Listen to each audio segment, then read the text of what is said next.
Blog Talk Radio.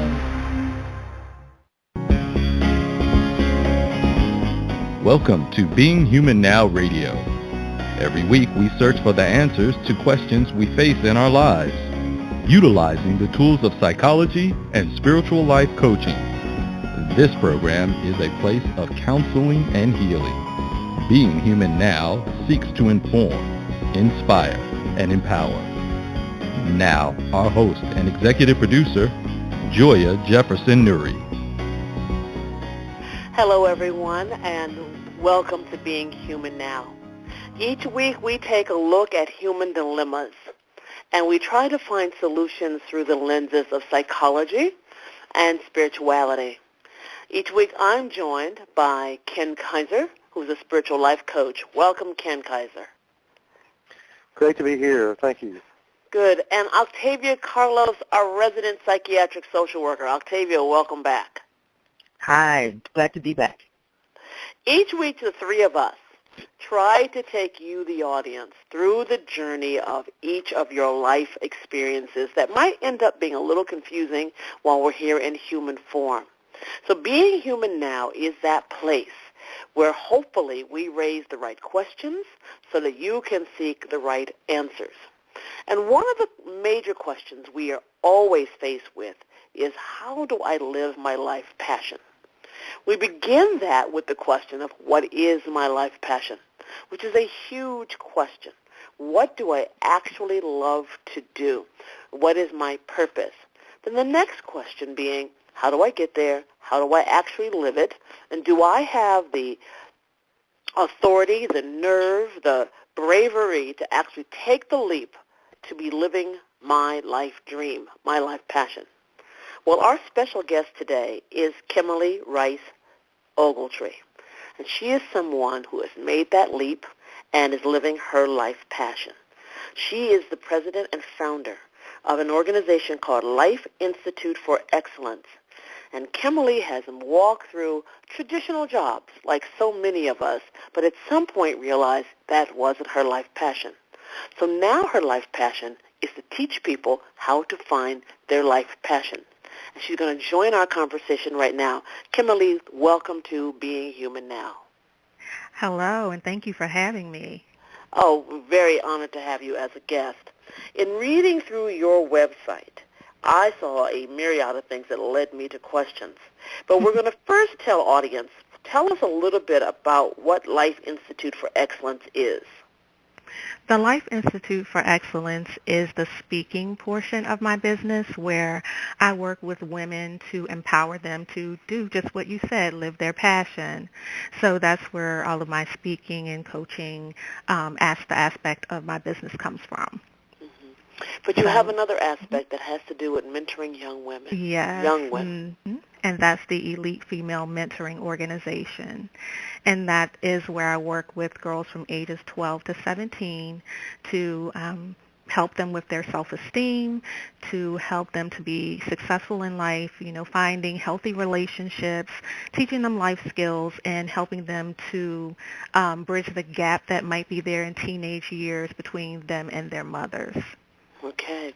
Now we have an idea of what you're doing now. Mm-hmm. I would like to know how you got here. How did you get to a place where you're actually living your life passion? That was a very long journey for me, and my life is like so deep and wide. I said, I have to pick out the parts that get me to, that point. But, being raised in a single-parent household, of course, was one of the things that helps me to tie into, the girls that have that portion, that they're living. And your single-parent household was mother only or father only? Mother only, yes, okay. With my mom. And then I had a brother who had special needs, so, that played a part as well. I ran away from home at the age of 17. I figured that was old enough, and maybe my mother wouldn't come look for me because I was almost 18. Mm-hmm. But that threw me, into a tailspin of having to grow up really, really fast. I, was following behind a boy who I thought was my everything at the time. We all had one of those at that age. Yes. And I ran away. and stayed with him at his mother's house, another single parent, but there were like 6 other people, living in that household at the time. And then I found out he was stealing my money and doing drugs, and it was just awful. And I couldn't go back home, from that point. So then later on in that relationship, he became abusive. So I had to get myself out of that situation.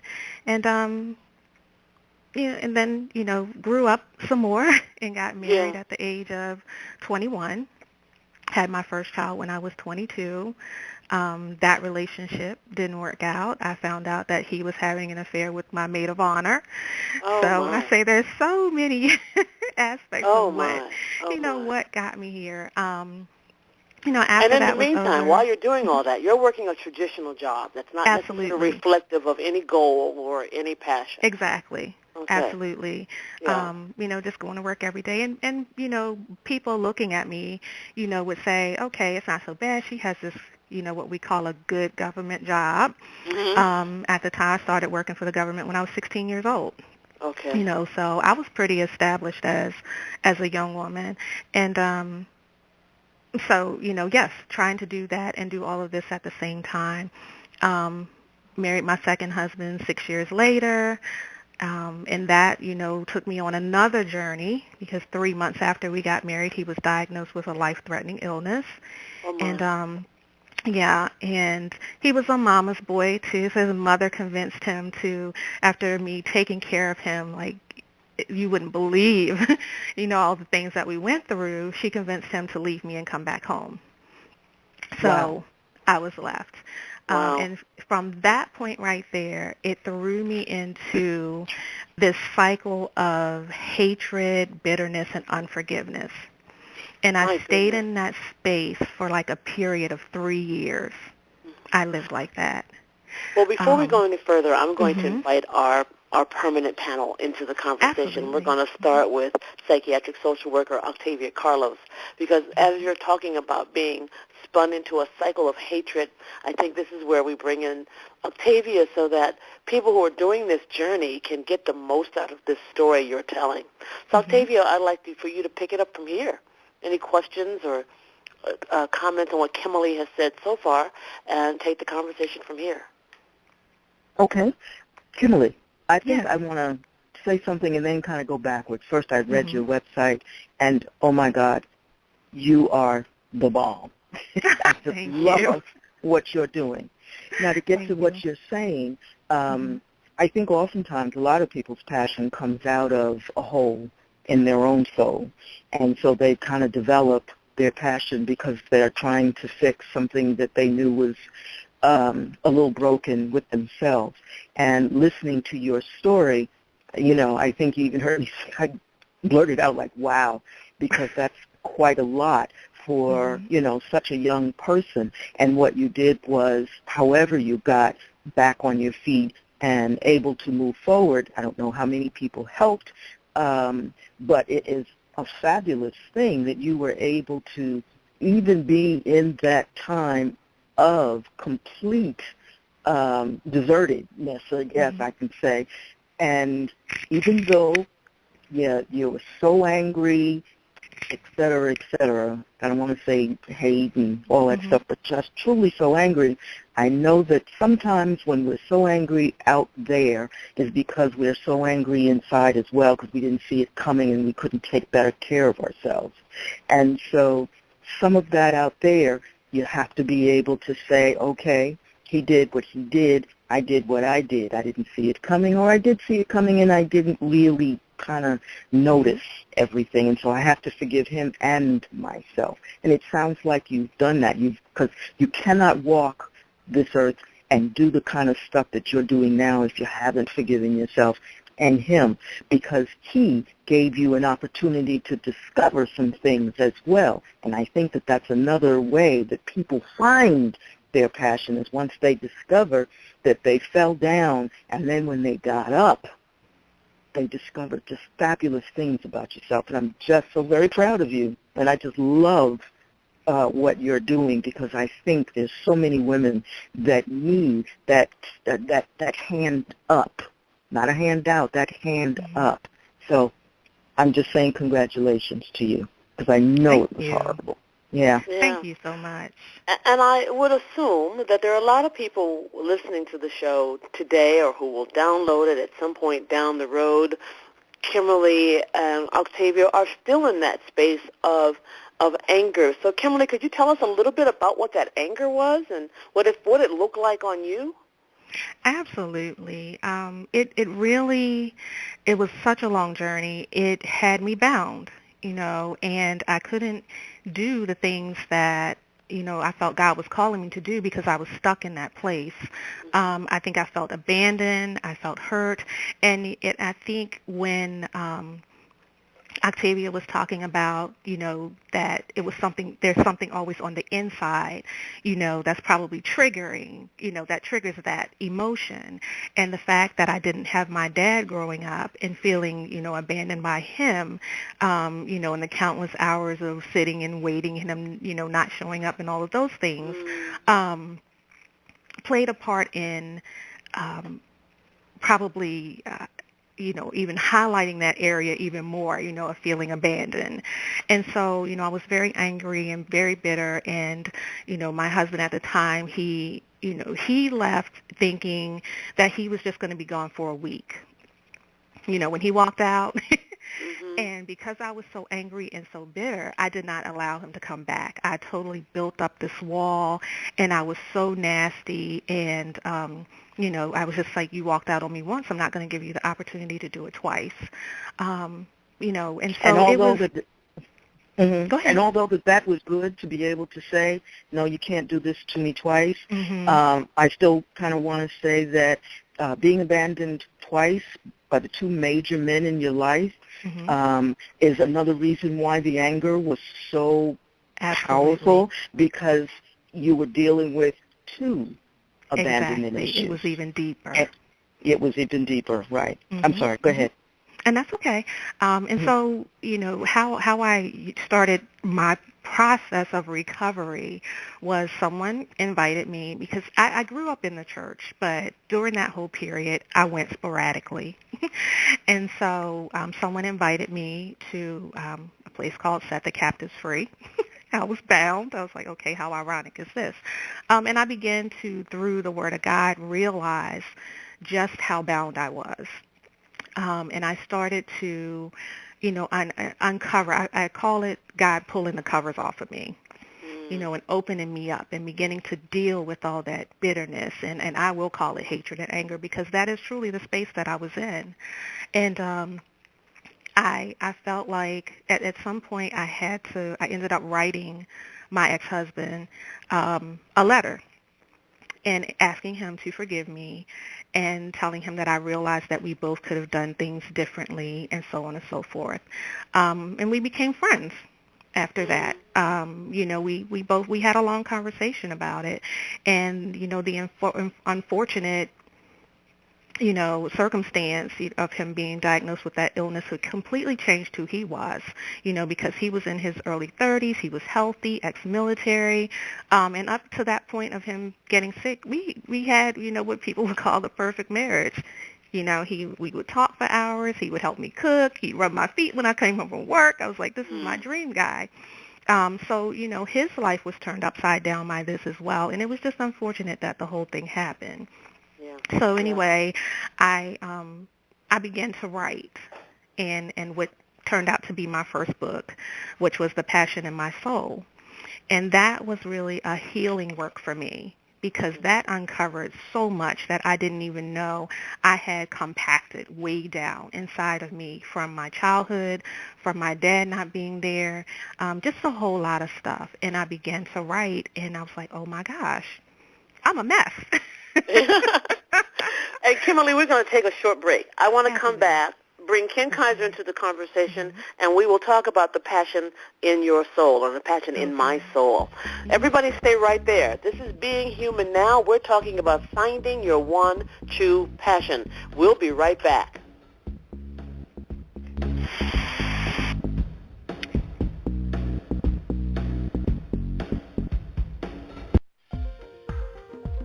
Octavia Carlos is a regular panelist on Blog Talk Radio's Being Human Now.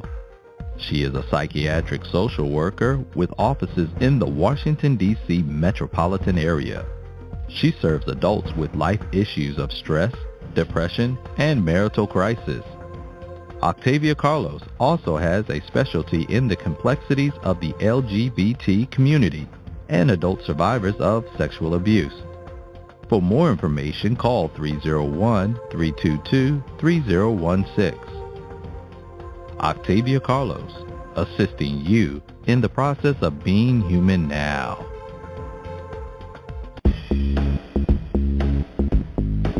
This is Being Human Now Radio.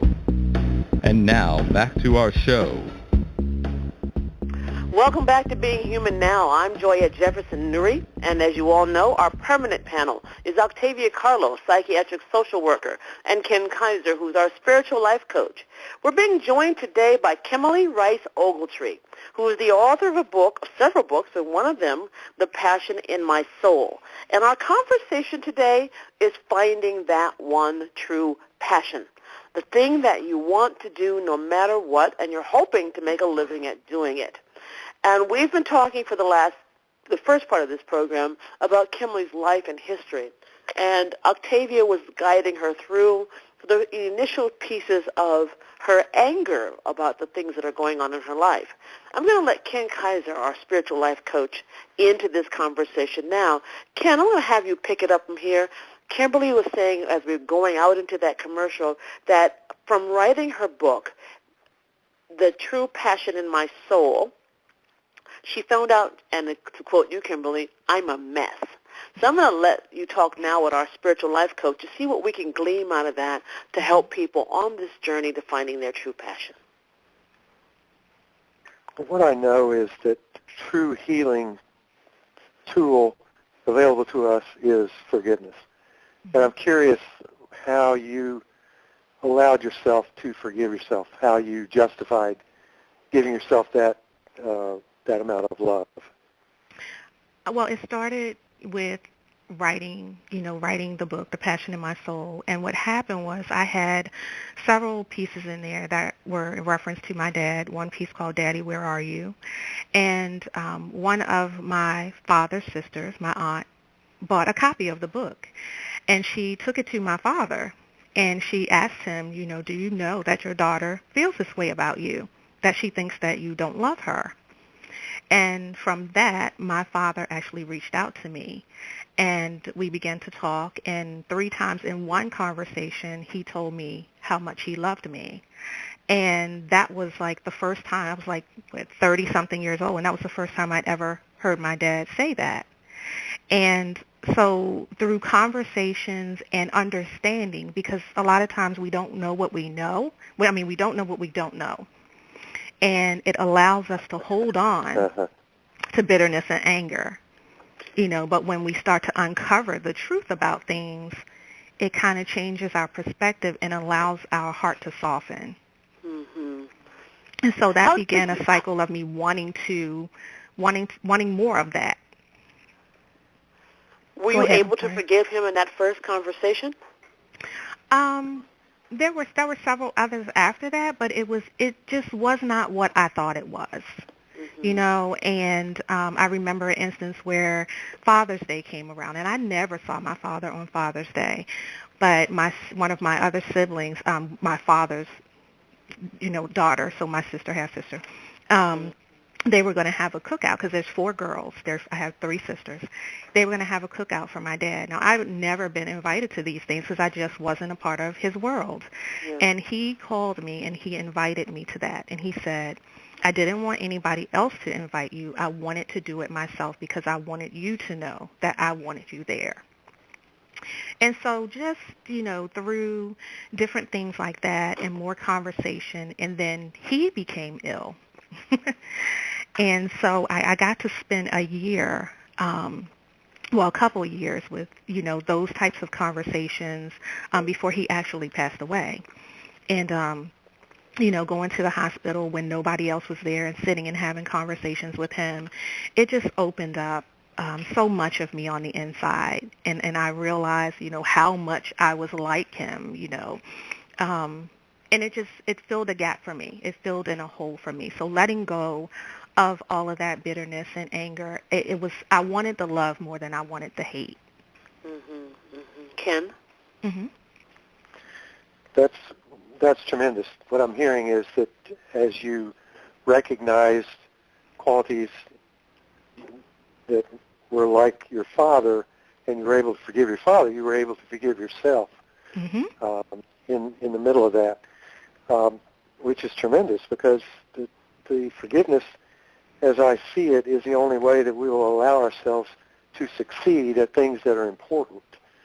How did that change the arc of your life going through that time period? Was that a significant shift for you in your own experience, your own, I would say, creative expression? Did that make a difference for you? Absolutely. It really did. It made me look at different aspects of my life. I began to realize more of who I was. It gave me a sense of fulfillment, and it just allowed me to look at myself as a whole person, realizing that a lot of the choices I'd made were because of the brokenness of that relationship, even down to the types of guys I would date. Like, you would never see me with a short, skinny guy. I always had to have somebody who was tall, who was kind of big, because I felt like I needed protection, because I never had that feel of protection. So it goes like really, really deep. But yes, writing, and I will attribute it again to writing that first book, which after I wrote it, I wanted to take it and put it away somewhere because it was so revealing, and it allowed me to pour out of my soul all that stuff that was holding me back over the years.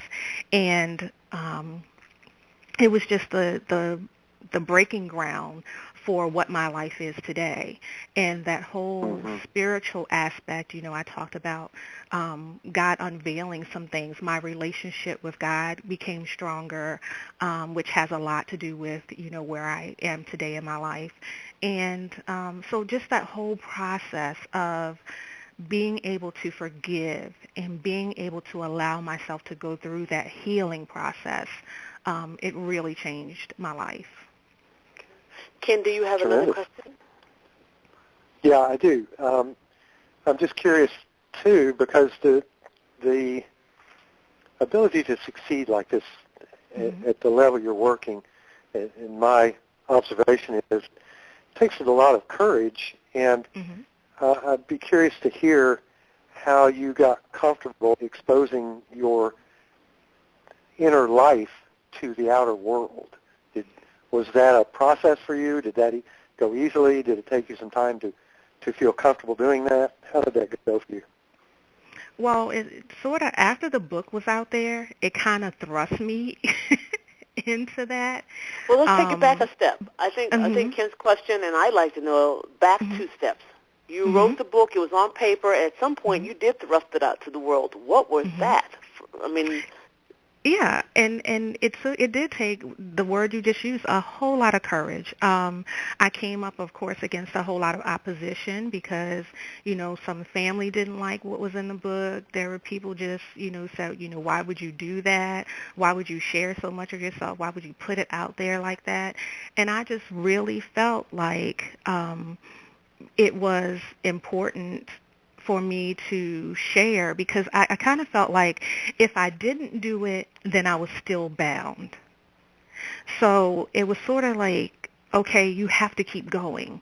And so I really pushed myself to keep sharing. And then another thing that happened was, as people began to read the book, and it wasn't my friends and it wasn't my family, it was people that I didn't even know that began to tell me, oh my gosh, I read, this piece of your book, and it totally spoke to me where I am, and it just really opened up things for me. Or, hearing people's testimonies about what I had written and how it impacted them made me know that that was the space that I was supposed to be in.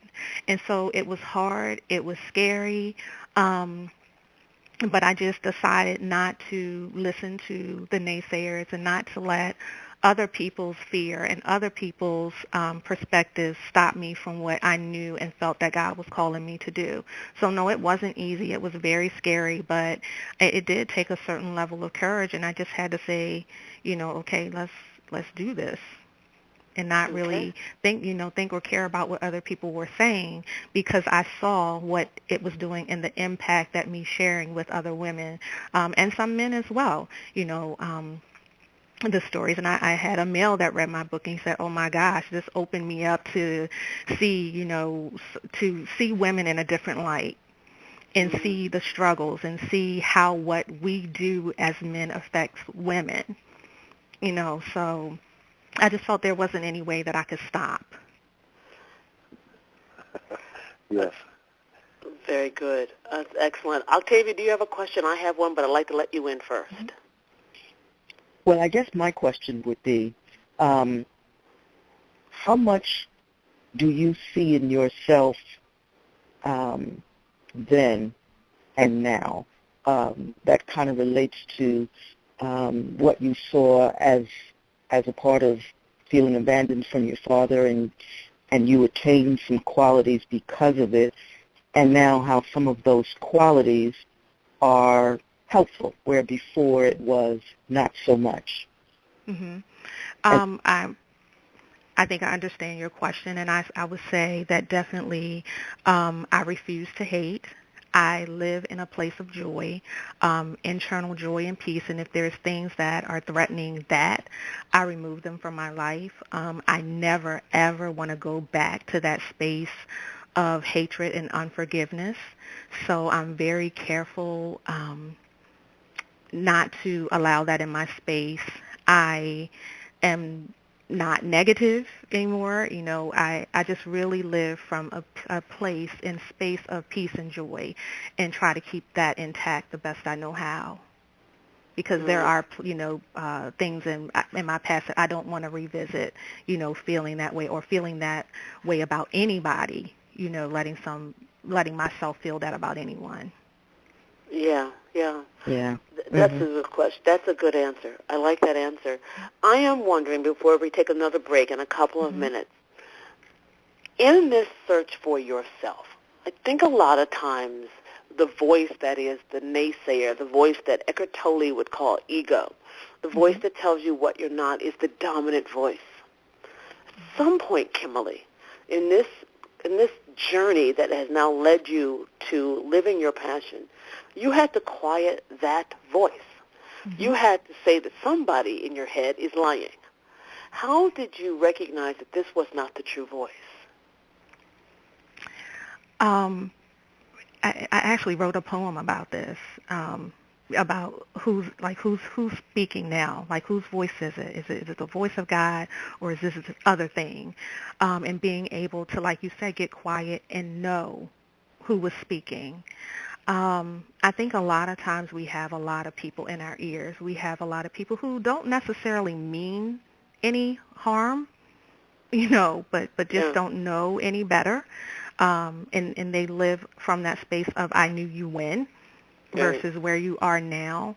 And so I think it is very hard to, and I've just recently, about a year or so, maybe it's probably been 2 years now, I think, thought about this and put it all into perspective when I went skydiving. Jumped out of an airplane. It took me to realize this, right? So the whole Isn't that the greatest? Yes. So I'm approaching the plane, in the plane thinking, what in the heck am I doing? All those little voices that said, you have got to be crazy. You're about to jump out of this plane. What the heck are you doing? And at some point, I had to do exactly what you said. I had to shut it off and say, you're doing this, because I would have talked myself right out of it. But I had to get in a space where there was no turning back. I had to move forward, and one, because I have a competitive nature, and there were like 9 other women with me, and I wasn't going to be the only one to come back down in the plane and not jump out. So I really had to get rid of all of those negative, voices and thoughts and like, oh my God, you're getting ready to die. How stupid are you? You have kids at home, blah, blah, blah. And I had to really just get it out. get those voices out and just focus. I was like, okay, I'm doing this.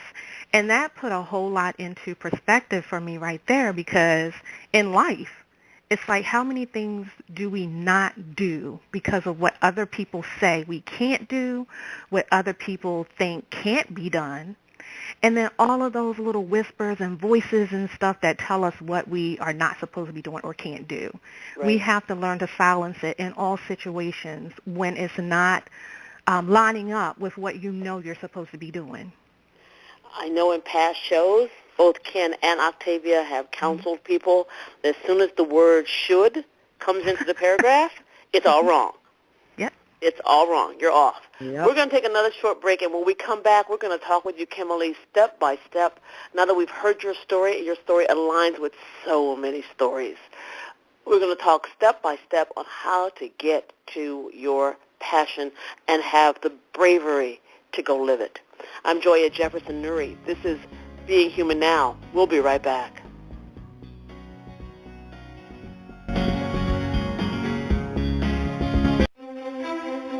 A deep personal search into who you are is important to the process of being human now.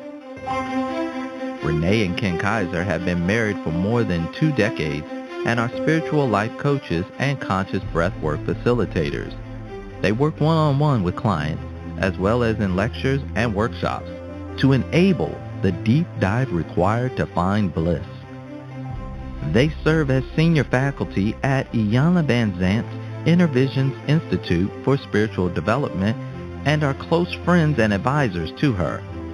Learn more about their work at www.centerforowareness.com.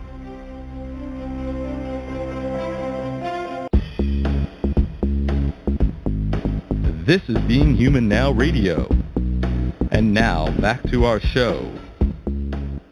Welcome back. Our topic today on Being Human Now is finding your true passion. Our special guest is Kimberly Rice Ogletree, who is joining us to talk about her journey to successfully living her life's passion.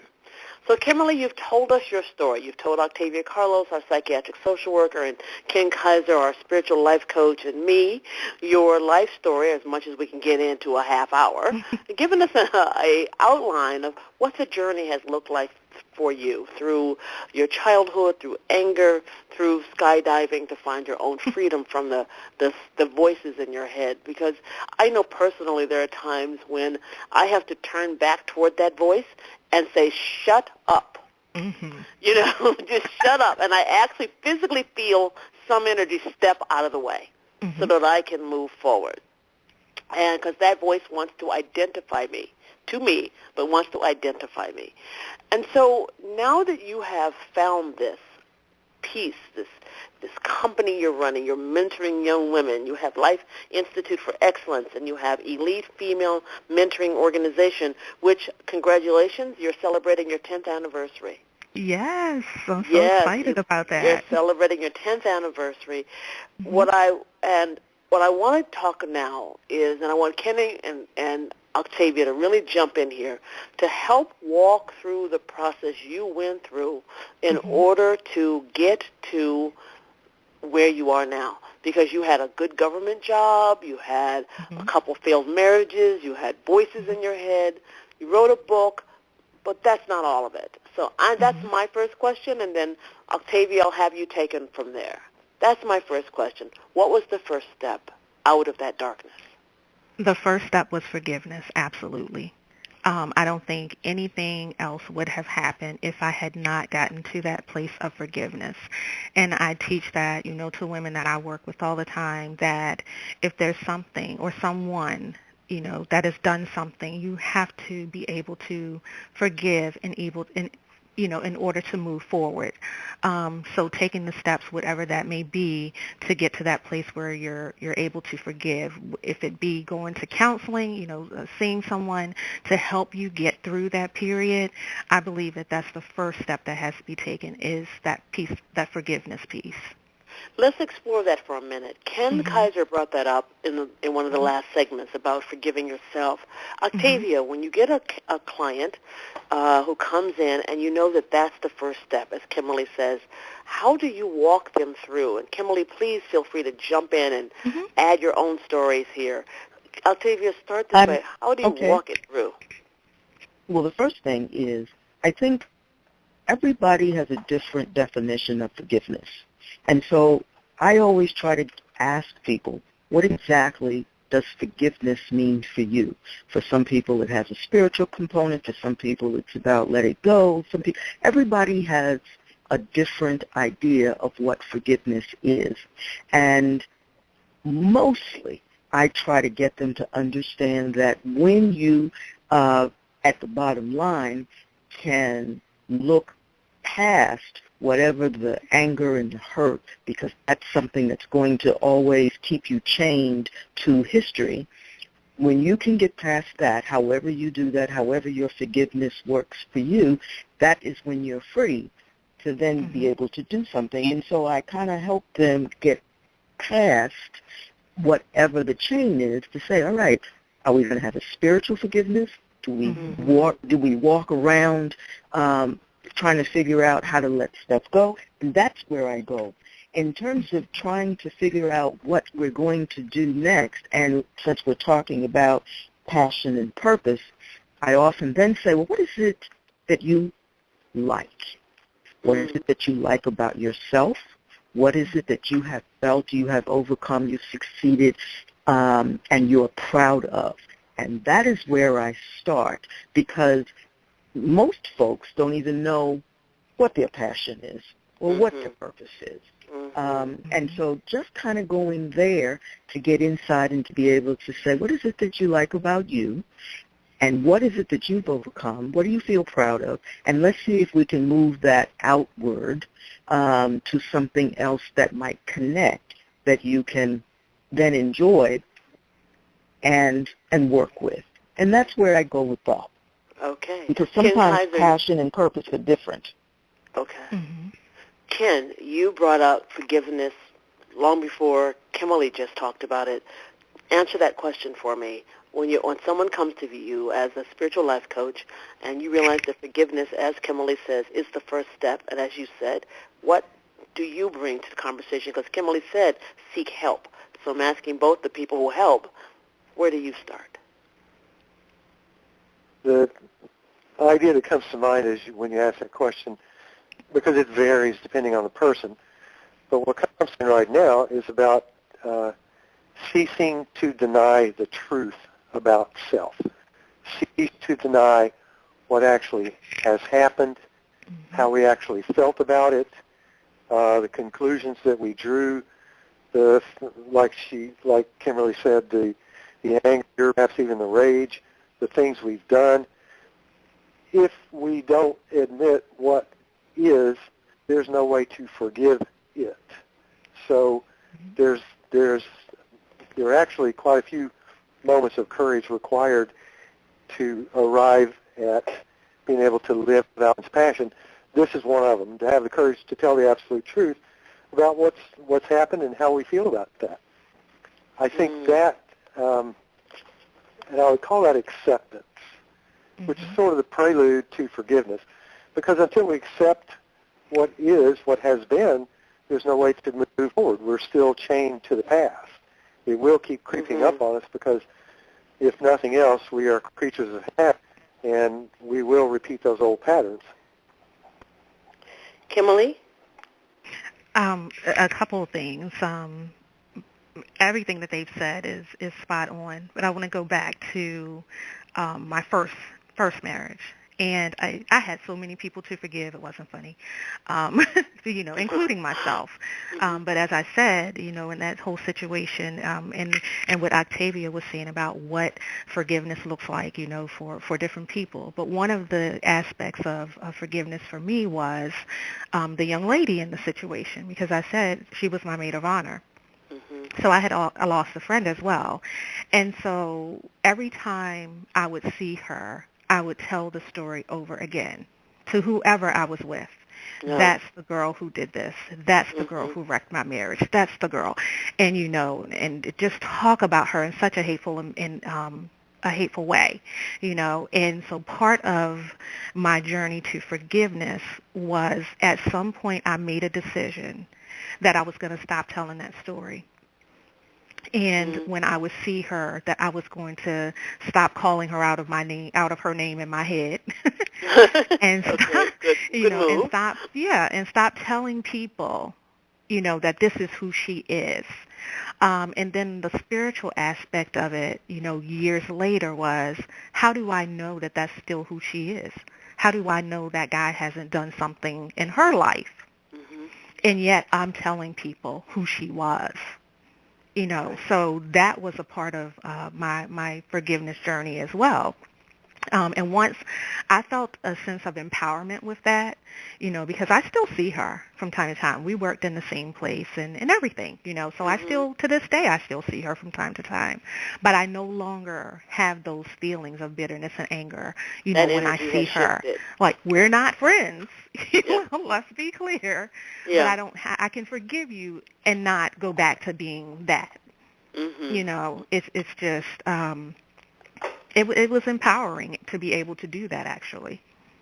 So forgiveness, Kimberly, was first step in order to get over your life's obstacles and get on the path to living your life passion. What is the next step? Acknowledging that there's always going to be someone who tells you what you can't do. And then getting into that space of I can, and no matter what, other people say that if you want to do something, just believe in yourself and know that you can, and that everybody's not going to be able to go, on your new journey. Some people won't understand it. And isn't that the biggest part of this, and that is difficult? And you've said acknowledge, and the reason I'm going to speed this along is that I looked up, and we only have about 17 minutes left, and we've got a 3-hour conversation left. Okay. So if acknowledgement is the second step, and you said something that rings so true with me, is that acknowledging that not everybody can go. That's a hard piece to let your family, really friends, your gender, your race, your culture, you might have to leave behind a whole lot of absolutely. Yeah. And I found that out when I wrote my first book. It was when I said I was writing it, people were like, "Oh, that's great. Oh, this is good. Is the book finished yet?" And it was like I had a whole army of people behind me. And then once the book was written, it was like I turned around and said, "Where did the people go?" Yeah. It was maybe only, 2 or 3 left. And that part really hurt. When you think you have a certain level of support and then you turn around and find out that you don't. But, then with time you get an understanding that they couldn't be there. They couldn't go. They just weren't there. But it takes takes a certain level. Exactly. Yeah. It takes a certain level of maturity to understand that, though. Right. Step 3 for you was? So we have forgiveness, acknowledgement. And then realizing, realizing that your life is not about you, that someone else needs you to succeed. So taking the you out of it. You understand what I'm saying? Yeah. Yeah. So realizing that your life is about somebody else, and if you don't do what you're supposed to be doing, then someone else is without.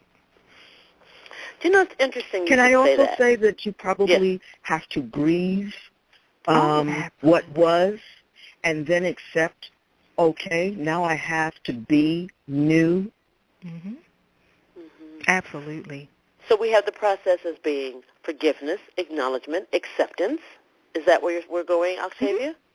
Well, probably accepting and then grieving. Accepting and then grieving. And then grieving, and then just kind of moving forward and understanding that being new and feeling comfortable in yourself as you are becoming new, stumbling because this is new. You don't kind of just run track like, whatever. So you stumble, you fall, you don't make the count, the time, and you get excited as you become new. Now, this is what I hear the audience saying. This is what I hear the thousands of people listening to the show. This is what I hear them saying. Oh, that's going to take too long. I'm never going to get to my life passion. They now need me to forgive everybody and myself. They need me to acknowledge people. They need me to accept, and then they need me to grieve. I'll be 115 years old. How do we answer that question? Anybody can answer this. Well, you know, I think my cousin sent me an email. Oh, go ahead. No, go ahead, Octavia, and then we'll get to Ken. My cousin sent me an email and you know, they have little sayings at the end. Most of us do. In my cousin's email, it says, holding on to anger is like swallowing poison and expecting the other person to die. Yep. And and that's pretty poignant, because the only person that's going to slowly die is you. And to understand this, there's going to have to be some patience in the road that you traveled.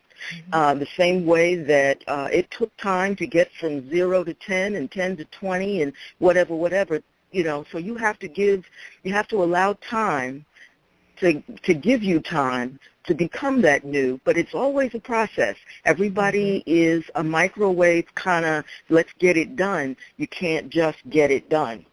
Okay. But it doesn't have to be forever, but it is still a process. Ken Kaiser? The steps don't have to be taken in a certain order. If a person is able to identify a passion and starts moving their life in that direction, whatever unfinished business needs to be handled will come up along the process. It will come up along the way. There's a principle I work with. Love brings up everything unlike itself for the purpose of healing. And one way that you can see action is the experience of stage fright. And stage fright is not something that says, it's not about avoiding what's getting ready to happen. Stage fright's just an indication that this is important. And the more important it is, the fear is going to come up. And to accomplish that thing, we can't let the fear talk us out of that.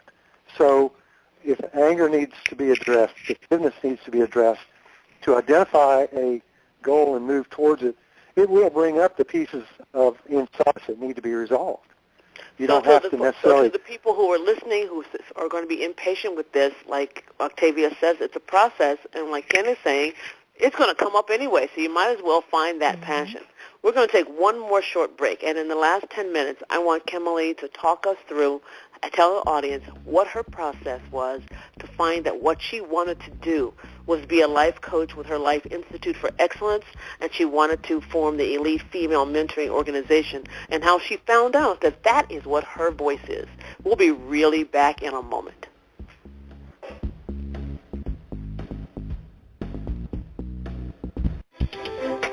Being Human Now Radio is produced by In the Public Eye Communications, a full-service public relations company. In the Public Eye works with nonprofit human rights and human dignity organizations to bring their message of hope and healing into public view. Visit us at www.inthepubliceye.com or follow us on Twitter at In the Public Eye. In the Public Eye, we tell your story.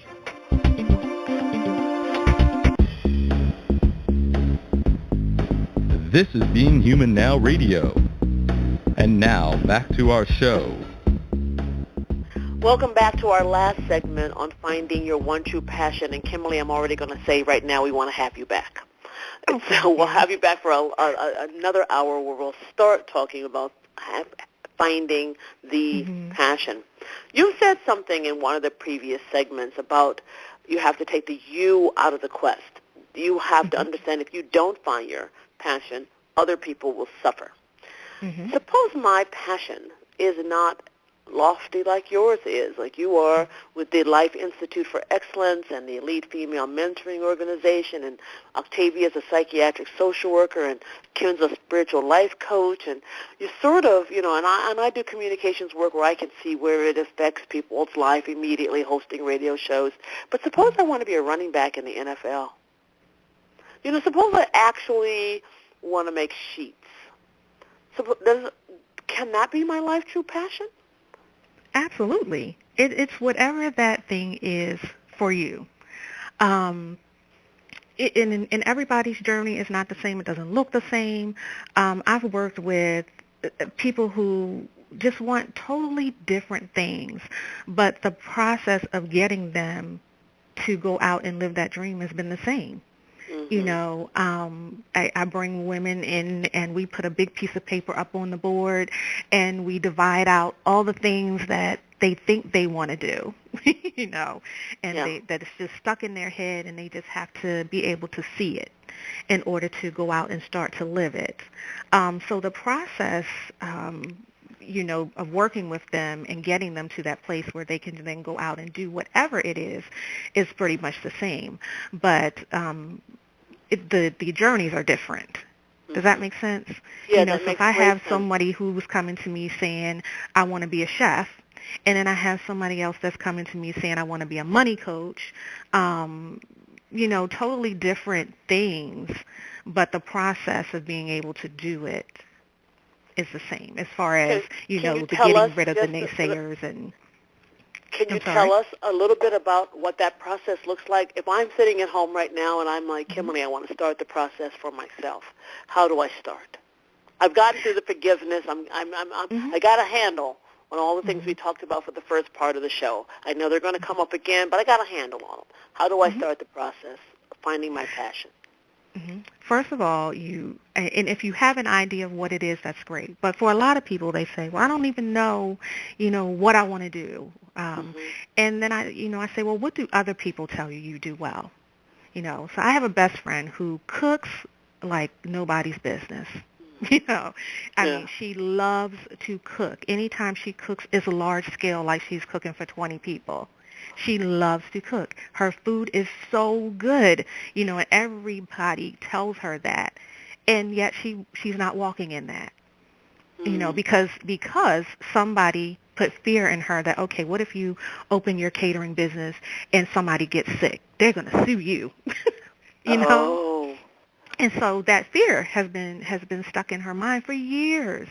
But yet I know, and everybody else knows, that that's what she should be doing.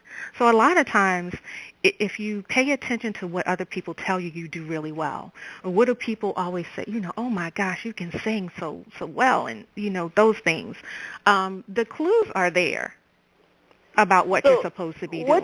What do you say to your best friend? And I'm going to get your answer. I want to get Octavia's answer and Ken's answer, because that, I think, is the key to not finding your passion. You know what you do well. I think most people know what they do well. There are very few people who don't have an idea of what jazzes them, okay? But you're told, I can't make a living at that. You'll starve to death doing that. That's beneath you. That's too ordinary. Whatever it is, what do you say to your best friend? And then I'm going to get Octavia to answer that and get Ken to answer that. But, Kimberly, what do you say to your best friend who thinks that she might poison somebody, so she shouldn't start a catering company? You know, I point out all of the other successes, of course. You know, any catering company, any fast food restaurant, any place that deals with food has that same concern. But are they not doing it? Because they have the fear of poisoning someone? Just because you have that in your mind, you have to push past that and think, what if this does succeed? What if I do make it? You can't let that one little thing stop you from doing what you really know you're supposed to be doing. Yeah. Octavia, what would you say to Kimberly's best friend? I would say preparation, because as any good Girl Scout, when you've got an answer for whatever can go wrong, then that's the best you can do. That's the best anybody can do. Because when you have a doubt, what if I make somebody sick? Well, what if you make them happy? And so when you decide that either one is possible, but greatly so, making them happy, I'm somebody who loves to eat, so that would make me happy if she cooks. So that's why I say that. I'm a foodie. So to be able to say, what if you make them happy? And so that's what you will do. And in your preparation, you will make sure that you have enough insurance so that if somebody sues you, your business will still go on. It's about preparation, preparation, preparation. And it's also still, I think that we can all have passion, which sometimes isn't purpose. I know a lot of people think that what I do is my purpose, and I'm not quite sure. I know that I enjoy what I do, and thank God I do, because I do it for a lot of hours, but my passion is as an adrenaline junkie. So you jumped out of a plane, I've done it 6 times. I run around the country looking for the baddest roller coaster. I do all kinds of things as an adrenaline junkie. So that's my passion. This is what I do, and I think it's good, and I'm good at it. Don't know if it's my purpose or not, but I do it. And when I was afraid to quit my job to do this, my cousin, also the one with that thing about the saying on her. The saying, right. She also, after a couple of months of me saying, oh, my God, I quit my job, oh, my God, she said, look, you can get another job if it doesn't work. and I said, oh, yeah. I didn't think of that. And then I quit my job, and I've been doing this for 20 years. Wow. Excellent answer. Ken Kaiser, what do you say to Kimberly's best friend? My first response to her would probably be to really explore her reasons for not wanting to go into food preparation on a professional level, because that may be a surface concern. There may be deeper concerns. Mm-hmm. One of the things I bump into a lot with people is this, it's really an upper limit, and a lot of times it comes from childhood when we don't feel like we have the freedom or the support to be as alive as we are, to be as smart as we are, to love as deeply as we want to love. And my guess is that there are pieces of that stuff going on too. It's not just about her concern for other people's welfare. So that's one of the first places I go is to explore what's really in the way of her doing what she loves to do. Mm-hmm. Ken is really smart. That's a whole other show. That's a whole nother show, and this is why Kimberly's coming back, so that we can talk through this, and we'll tell the audience ahead of time. Listen to the old show so you get some history, and then we're going to start straight off the bat with finding your passion. Yeah. We are running out of time, unfortunately, and even though the last few minutes we have been counseling Kimberly's best friend, this is for the entire audience. As Octavia says, preparation, preparation, preparation, and you still have a block, then it's what Ken said. You have something else going on. And Kimberly has already talked us through so many of the steps needed to get there and get past those voices, whether they're your family, your friends, or made up in your head. Most of what goes on is the people outside of us are amening the things that are already going on in our head. They just gave it a voice, and we already have those fears. We're hoping that anybody listening to this show now has the bravery and the guts to find your true passion or your true calling, or jump out of a plane, as Octavia did and Kimberly does. Jump out of there. I can't figure that out at all, guys. I can't figure that one out at all, but that's okay. I barely want to ride in an airplane, let alone jump out of it. But I want to thank you, Kimberly, for being part of our show today. Thank you for having me. It's been wonderful. Thank you. Kimberly is the founder and president of Life Institute for Excellence. Can you give your website address? My web address is successcoachkimberly.com. Successcoachkimberly.com. We'll put that up on our website. Mm-hmm. And your second venture is Elite Female Mentoring Organization, and we congratulate you on 10 years of helping girls between the ages of 12 and 16. And that one is elitefemalementoring.com, if anybody wants to check that out. elitefemalementoring.com.